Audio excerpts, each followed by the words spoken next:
அனைவருக்கும் வணக்கம். Online நஸ்தோ Trichy TV எளிமை யதார்த்தம் கலந்த ஜோதிடம் போகிறோம் அப்படின்னு சொல்லி பார்த்தீங்கன்னா, தனித்த ராகு என்ன பலன் தருவார், இதுதான் நம்ம இந்த வீடியோவில் பார்க்க போகிறோம். நிறைய பேருடைய ஜாதகத்தில் ராகு வந்து குருவோடையோ சுக்கரனுடையோ சூரியனுடையோ செவ்வாயோடையோ ஏனைய கிரகங்களோடலாம் சேர்ந்துருக்கும். ஆனால் நல்லா பார்த்தீங்கன்னா, ராகு தனித்து இருக்கும்போது அவர் எப்படி செயல்படுவார் அப்படிங்கிற ஒரு விஷயத்த அந்த 12 லக்னங்களுக்கும் பார்க்க போகிறோம். ஓகேங்களா? ராகு பொதுவாக ஒரு பாவ கிரகம், ஒரு இயற்கை பாவர். தான் இருக்கும் வீட்டை கெடுத்து ஜாதகருக்கு யோகத்தை செய்யக்கூடிய கிரகம். அங்கே உயிர் காரகத்துவங்களை கெடுத்து ஜட காரகத்துவத்தை வழங்கக்கூடிய கிரகம். அதே மாதிரி பார்த்தீங்கன்னா ராகு கேதுக்கள் வந்து பார்த்தீங்கன்னா நிழல் கிரகங்கள். அவங்க வந்து ஷேடோ பிளானட்ஸ்ன்னு சொல்லுவோம். பச்சைவந்தி கிரகங்கள் கூட சொல்றாங்க. ஏன்னா எந்த வீட்டில் இருக்கிறாங்களோ அதற்கு தகுந்தாறு போல ராகு கேதுவுடைய பலன் மாறும். இப்போ உதாரணத்துக்கு இப்போ ராகு வந்து பார்த்தீங்கன்னா கும்பத்தில் இருக்கிறாரு, கேது வந்து சிம்மத்தில் இருக்கிறாரு இந்த வீடியோ ஷூட் பண்ண இந்த டைத்தில். ஆனால் இந்த கும்பத்தில் இருக்கக்கூடிய ராகு 12 லக்னங்களுக்கும் மாறி மாறி தன்னுடைய வேலையை செய்வார். ஒரே மாதிரி பலன் ராகு திசையில இருக்கவே இருக்காது அப்படின்னு வச்சுக்கோ. அப்போ இந்த ராகு வந்து தனித்து இருக்கும்போது அவர் எப்படி செயல்படுவார்? இப்போ குருவின் பார்வையில் இருக்கக்கூடிய ராகு பரவாயில்ல, சுக்கரனுடைய இணைஞ்சிருக்கிற ராகு பரவாயில்ல, அந்த லக்னத்துக்கு ராஜயோகாதிபதியோட இணைஞ்சிருக்கக்கூடிய ராகு பரவாயில்லை அப்படின்லாம் நம்ம பார்க்குறோம். ஒரு சுபகிரகமுடைய வீட்டில் இருக்கும்போது அது ஒரு நல்ல பலன்களை கொடுக்குது. ஒரு ஆஃப் பாதிப்புனால இன்னொரு ஆஃப் நல்ல பலன்களை கொடுக்குது. அப்படிங்கிற ஒரு அமைப்பெல்லாம் நம்ம ராகு வச்சு நிறைய விஷயங்கள் வீடியோக்கள் பேசியிருக்கோம், நிறைய அனுபவத்தில் பார்த்துருக்கோம். ஆனால் தனித்த ராகு எந்த மாதிரி பலன்கள் தரும், இதுதான் நம்ம இந்த வீடியோவில் பார்க்க போகிறோம். வணக்கம், நான் உங்கள் ஜோதிடர் ரவிச்சந்திரன், திருச்சி மேட்டுப்பாளையத்திலிருந்து தினசரி ஒரு பயனுள்ள வீடியோக்களை போட்டுட்டு வரோம். அந்த வகையில் இன்னைக்கு வந்து பார்த்திங்கன்னா தனித்த ராகுவை பற்றி பார்க்கலாம். நம்மகிட்ட ஆன்லைனில் ஜாதகம் பார்க்கணும்னு நினைக்கிறவங்க 1010 ரூபா கட்டணத்திலும், வெளிநாட்டை சார்ந்தவர்களாக இருந்தால் 3030 ரூபா கட்டணத்திலும் நம்மகிட்ட ஜாதகம் பார்த்துக்கலாம். நீங்கள் எப்போ பேமெண்ட் பண்ணீங்களோ அதுலேருந்து 24 ஹவர்ஸ்க்குள்ளார உங்களுக்கு நாங்கள் வந்து ப்ரெடிக்ஷன் கொடுத்துருவோம். அதுக்கப்புறம் பார்த்தீங்க அப்படின்னா நம்மளுடைய ஆன்லைன் நஸ்தோ திருச்சி டிவியை புதுசாக பார்க்குறவங்க சப்ஸ்கிரைப் பண்ணிக்கோங்க. பக்கத்தில் இருக்கிற பெல் பட்டனை கிளிக் பண்ணிக்கோங்க. ஆளுங்கிற ஒரு சிம்பிள் இருக்கும், அதையும் கிளிக் பண்ணி வச்சுக்கோங்க. லைக் பண்ணுங்கள், ஷேர் பண்ணுங்கள், ஹைப்புன்னு ஒரு பட்டன் இருக்கும், அதையும் வந்து பண்ணி வச்சுக்கோங்க அப்படிங்கிற ஒரு விஷயம். சரி, இப்போது தனித்த ராகு வந்து என்ன செயல்படுவார், எப்படி செயல்படுவார் அப்படிங்கிற விஷயத்த தான் இந்த வீடியோவில் பார்க்க போகிறோம். முதல்ல நம்ம பார்க்கக்கூடிய லக்னம் வந்து நம்மளுடைய மேச லக்னம். இந்த மேச லக்னத்துக்கு ராகு தனித்து அவர் எந்த வீட்டில் இருந்தால் எந்த மாதிரி பலன்களை அவர் தருவார் அப்படிங்கிறதுல நல்லதா தீயதாங்கிற மட்டும்தான் நம்ம சொல்ல போகிறோம். அதுக்குள்ள நம்ம டெப்த்தாக சொல்ல போகிறதில்ல.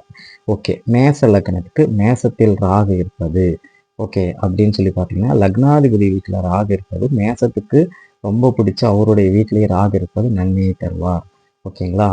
அதே மாதிரி பார்த்தீங்கன்னா வீட்டில் யாராவது ஒருத்தவங்களுக்கு மருத்துவ செலவையும் அறுவை சிகிச்சை சார்ந்த அமைப்பையும் கொடுத்துருவார் அப்படிங்கிற ஒரு விஷயத்தையும் இந்த இடத்துல நம்ம புரிஞ்சுக்கணும். அதுக்கப்புறம் 2ஆம் இடத்துல ராகு இருக்கிறது வந்து பார்த்தீங்கன்னா சுக்கரனுடைய வீடுகளில் ராகு ரிஷபத்திலையும் துலாத்திலையும் ராகு இருப்பது கூட அந்த வீட்டினுடைய உயிர் காரகத்துவத்தை தடுத்து அல்லது கெடுத்து ஜாதகருக்கு பணம் பொருள் சார்ந்த விஷயங்களை அதிகமாக தருவார் அப்படிங்கிற ஒரு விஷயத்தை எடுத்துக்கணும். 3ஆம் இடத்துல ராகு இருக்குது. இந்த 3ஆம் இடத்துலையும் 6ஆம் இடத்துலையும் ராகு இருக்கக்கூடாது. இந்த 2 லக்னங்களுக்கும் கன்னி ராகு யோகமான ராகு அப்படின்னு சொல்லி இந்த இடத்துல நீங்கள் பலன் எடுத்தீங்கன்னா பலன் சரியாக வராது. சரி, இந்த மிதுனத்திலையும் கன்னிலையும் ராகு இருக்கக்கூடாது. இருக்கும்போது அவருடைய தனித்த ராகு சற்று கெடுதல் அதிகம் தரும். கடகத்தில் ராகு இருப்பது மிக நன்மையானது. ஏன்னா லக்கணத்துக்கு கேந்திராதிபதி, முதல் கேந்திராதிபதினு சொல்லக்கூடிய சந்திரனுடைய வீட்டில் சந்திரனுடைய ஒளி நிலைகளுக்கு ஏற்ப இங்கே ராகுவின் அமைப்பு இருக்கும். சரி, அதன் பிறகு பார்த்தீங்கன்னா சிம்மத்தில் ராகு இருப்பது, அதாவது தகப்பனார், பூர்வீக சொத்து, நம்மளுடைய குழந்தைகள் இதன் மூலம் ஏதாவது ஒரு வகையில் பாதிப்பை கொடுத்து ஜாதகத்தை யோகத்தை தருவார். 7ஆம் இடத்துல ராகு இருப்பது கூட, அதாவது துலாத்தில் ராகு இருப்பது கூட ஒரு பெரிய பாதிப்பு கிடையாது. சுக்கரன் நல்லா வலுவாக இருக்கும்போது ராகு இங்கே நல்ல ஒரு அமைப்பை தருவார். மெதுவாக ராகுக்கு வீடு கொடுத்த கிரகமும் ராகுக்கு வந்து பார்த்திங்கன்னா நட்சத்திரம் கொடுத்த கிரகமும் கண்டிப்பாக அதனுடைய ஆய்வுகளை எடுக்காமல் நம்ம பலன் எடுக்கக்கூடாது. பெரும்பாலும் பார்த்தீங்கன்னா ராகுக்கு நட்சத்திரத்தை விட ஒரு வீடு கொடுத்த கிரகத்தை தான் அவர் அதிகமாக பார்க்குறாரு. அவர் அந்த லக்னத்துக்கு சுபரா அசுபரா அப்படிங்கிற ஒரு பொறுத்து. 8ஆம் இடத்துல ராகு இருக்கலாம், ஆனால் 8ஆம் இடத்தில் இருப்பதை விட அவர் லக்னத்தில் இருப்பது யோகம். 8ஆம் இடத்தில் இருப்பது அவ்வளவு சிறப்பான ஒரு யோகம் இல்லை. அப்படிங்கிற ஒரு விஷயம் வச்சுக்கணும். 9ஆம் இடத்துலையும் 12ஆம் இடத்திலும் ராகு இருக்கலாம். மிக அபாரமான ஒரு யோகத்தை தருவார். 10ஆம் இடத்தில் இருப்பது பரவாயில்லை. 11ஆம் இடமான கும்பத்தில் இருப்பது நன்மையை தராது. 3, 6, 11ஆம் இடத்துல பாவகிரகங்கள் இருக்குது, யோகம் சொல்லலாம். ஆனா இந்த இடத்துல இது யோகத்தை தராது. சரி, ரிஷப லக்னத்துக்கு பார்ப்போம். ரிஷப லக்னத்துக்கு ராகு லக்னத்தில் இருப்பது ஒரு வகையில் நன்மை அப்படின்னு எடுத்துக்கலாம். ஓகேங்களா? 2ஆம் இடத்துல இருப்பது, மிதுனத்தில் இருப்பது நன்மை, கன்னியில் இருக்கிறதும் நன்மையை தரும். ஓகேங்களா? கடகத்தில் இருப்பது ஒரு ஆவரேஜான பலனை தரும், சிம்மத்தில் இருக்கிறது ஓரளவுக்கு சுமாரான ஒரு பலனை தரும் அப்படின்னு எடுத்துக்கலாம். அதே மாதிரி துலாத்தில் இருப்பது ரிஷபத்தில் இருப்பது நன்மை, துலாத்தில் இருப்பது அந்த அளவுக்கு நன்மை இல்லை, இருந்த போதிலும் அது நன்மைன்னு வச்சுக்கோங்க. 7வது இடத்துல விருச்சிகத்தில் இருப்பது நன்மை அல்ல. 8வது இடத்துல தனுசுல இருப்பதும் கொஞ்சம் பாதிப்பை தரும். 8ஆம் இடத்தில் இருப்பதை விட 11ஆம் இடமான மீனத்தில் இருப்பது நன்மை. மகரத்தில் இருப்பதை விட கும்பத்தில் இருப்பது ஒரு ராஜயோகமான அமைப்பு இந்த ரிஷப லக்னத்தை தரும். மேசத்தில் தாராளமாக இருக்கலாம். சரி, மிதுன லக்னத்துக்கு லக்னத்தில் இருப்பதும் 4ஆம் இடத்தில் இருப்பதும் மிகுந்த யோகத்தை தரும். இங்க புதன் கேந்திராதிபதி தோஷம் அடையாமல் இருக்கும்போது. அதே மாதிரி 2ஆம் இடத்தில் இருப்பது பரவாயில்ல, நல்ல பலன்களை கண்டிப்பாக தரும். அதே நேரத்துல நான் ஆரம்பத்திலே சொல்லிட்டேன், ராகு எந்த வீட்டில் இருந்தாலும் அந்த வீட்டினுடைய உயிர் காரகத்துவத்தை கெடுக்காமல் எந்த லக்னத்துக்கும் ஜடகாரகத்துவத்தை தராது. அப்ப 2ஆம் இடத்துல இருக்கு அப்படின்னா பெரியம்மா சம்பந்தப்பட்ட விஷயத்துல பிரச்சனை கொடுத்து, குடும்பம் சம்பந்தப்பட்ட விஷயத்துல பிரச்சனை கொடுத்து அதன் பிறகுதான் பணத்தை தரும். 3ஆம் இடத்தில் அவர் இருப்பது அந்த அளவுக்கு நன்மை இல்லை. 4ஆம் இடத்தில் பரவாயில்லை. 5ஆம் இடத்தில் மிகுந்த யோகம். 5ஆம் இடத்திலையும் 12ஆம் இடமான ரிஷபத்திலையும் இருப்பது மிகுந்த யோகத்தை தரும்.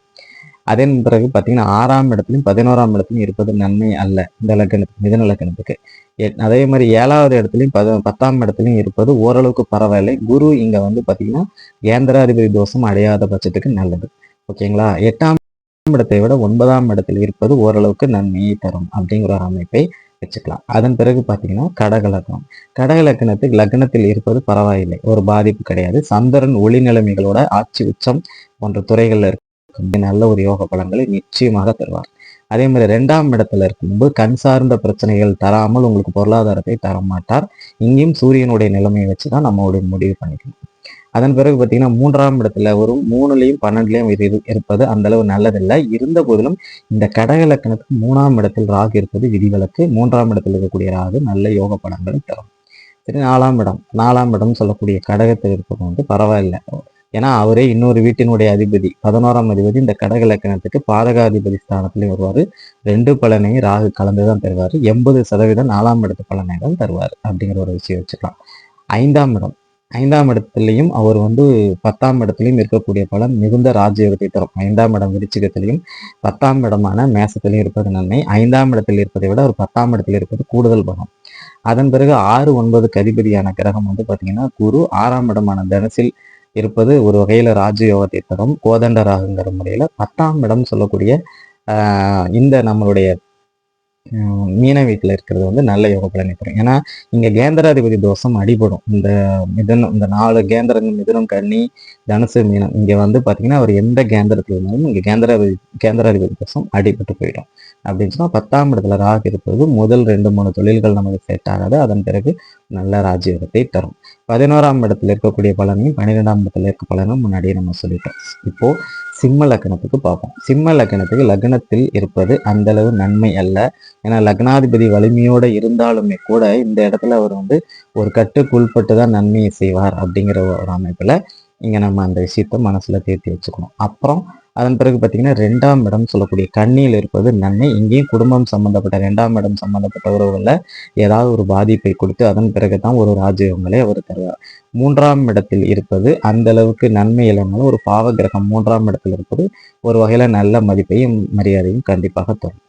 அதே மாதிரி 4ஆம் இடத்திலையும் 9ஆம் இடத்திலையும் 4ஆம் இடமான விருச்சிகத்திலையும் 9ஆம் இடமான மேசத்திலும் இருப்பது ஒரு மிகுந்த ராஜ்யங்களை நிச்சயமாக தரும் அப்படிங்கிற ஒரு விஷயத்த நம்ம பார்த்துக்கலாம். அதன் பிறகு பார்த்தீங்கன்னா 5ஆம் இடமான சிம்மத்திலும் 8ஆம் இடமான மீனத்திலும் 8ஆம் இடத்தில் இருப்பதை விட இந்த லக்னத்தை பொறுத்த வரைக்கும் சிம்ம லக்னத்துக்கு ஒரு 5ஆம் இடத்தில் இருப்பது மிகுந்த ராஜ்யங்களை தரும். 6, 7ல் இருப்பதை விட ஒரு 8ல் இருப்பது பரவாயில்லை அப்படின்னு எடுத்துக்கலாம். சரிங்களா? அதன் பிறகு 8ஆம் இடம் 9ஆம் இடம் சொல்லியாச்சு. 10ஆம் இடமான நம்மளுடைய ரிஷப வீட்டில் இருப்பது கூட நல்ல ராஜ்யங்களை தரும். 11ஆம் இடம் சொல்லக்கூடிய மிதுனத்தில் இருப்பது கூட பரவாயில்லை. 12ஆம் இடத்தில் இருப்பது கூட நல்ல யோகங்களை கண்டிப்பாக தரும் சிம்ம லக்னத்துக்கு. சரி, கன்னி லக்னத்துக்கு லக்னத்தில் ராகு இருப்பது அபாரமான யோகத்தை தரும். ஜோதிடம், விஞ்ஞானம், கலை, தேர்ச்சி, கணிதம் இந்த இதன் சார்ந்த துறையில மிகப்பெரிய ஒரு வளர்ச்சி எட்டக்கூடிய ஒரு அமைப்பை கண்டிப்பாக தரும். 2ஆம் இடத்தில் இருப்பது ஒரு நன்மையை தரும். ஏன்னா 2ஆம் இடம் குடும்பஸ்தானமாக இருந்தாலுமே கூட இந்த லக்னத்தை பொறுத்த வரைக்கும் அவர் 9ஆம் அதிபதி. இந்த கன்னி லக்னத்துக்கு அவர் 2ஆம் இடத்தில் இருந்தாலும் 9ஆம் இடத்தில் இருந்தாலும் ஒரு சில பிரச்சனைகள் கொடுத்த பிறகு நிச்சயமாக ராஜயோகங்களை கண்டிப்பாக அவர் தருவார். அப்படிங்கிறதுல மாற்று கருத்து இல்லை. 3ஆம் இடத்துலையும் 8ஆம் இடத்துலையும் இவர் இருக்கவே கூடாது. விருச்சிகத்திலையும் மேசத்திலையும் இவர் இருக்கக்கூடாது. ஓகேங்களா? தன்னை செவ்வாயை போல மாற்றிக்கொண்டு செயல்படுவார். அதிகபட்ச பாதிப்புகளை தருவார். 4ஆம் இடத்தில் 7ஆம் இடத்துல அவர் இருக்கும்போது அந்த வீடு கெட்டு போய் கேந்திராதிபதி தோஷம் நிவர்த்தி அடைஞ்சு இங்க 4ஆம் இடமான வீடு, மனை, வாகனம், தயார், கல்வி, சொத்து, வித்தை இது மூலம் ஒரு நல்ல ஒரு ராஜயோகமான அமைப்பை தரும். அதே மாதிரி 7ஆம் இடத்துல ராகு இருக்கும்போது கணவன் மனைவியால ஏற்படக்கூடிய பிரச்சனைகள் இங்கு குறையும். தீரும் நான் சொல்லலை, குறைஞ்சு கணவன் மனுடைய வாழ்க்கை ஏதோ ஒரு அண்டர்ஸ்டாண்டிங்ல ஓடிட்டு இருக்கும். அதே மாதிரி கன்னி லக்னத்துக்கு 5ஆம் இடத்தில் இருப்பது நன்மையை தரும். 6ஆம் இடத்தில் இருப்பது நோயோட சேர்ந்து நன்மையை தரும். ஓகேங்களா? சரி, அதன் பிறகு பார்த்தீங்கன்னா 10ஆம் இடத்துல நம்ம 9ஆம் இடம் ஏற்கனவே சொல்லிட்டோம். 10ஆம் இடத்துல மிதுனத்தில் இருக்கும்போது இதுவும் சூப்பரான ஒரு யோகத்தை தரும். தொழில் ரீதியாக முதல்ல 2-3 தொழில் இழப்புகளை கொடுத்தாலும் அதன் பிறகு ஒரு ராஜ்யத்தை தரும். 11ஆம் இடத்துல இருப்பது மிகப்பெரிய யோகங்களை தரும். 12ஆம் இடத்தில் இருப்பது மிகப்பெரிய ஒரு அமைப்பை தரும். வெளியூர் வெளிமாநிலங்கள நல்ல யோகங்களை தரும். துலாம் லக்னம். துலாம் லக்னத்தை பொறுத்தவரைக்கும் லக்னத்தில் அவர் இருப்பதை விட 8ஆம் இடத்தில் இருப்பதை விட லக்னத்தில் இருப்பது ரொம்ப நல்லது. ஏன்னா 8ஆம் இடங்கிறது ஒரு குருஸ்தானங்களால அவர் ரிஷபத்தில் இருப்பதை விட துலாத்தில் இருப்பது நன்மையை தரும். அப்ப ரிஷபத்தில் இருப்பது இந்த இடத்துக்கு பொறுத்த வரைக்கும் நன்மையை தராது. 2ஆம் இடத்துலையும் 7ஆம் இடத்துலையும் இருப்பது பரவாயில்லை, நன்மையும் அல்ல கெடுதலும் அல்ல, நியூட்ரலா போயிடும். அதே மாதிரி 3, 6ல அவர் இருக்கவே கூடாது.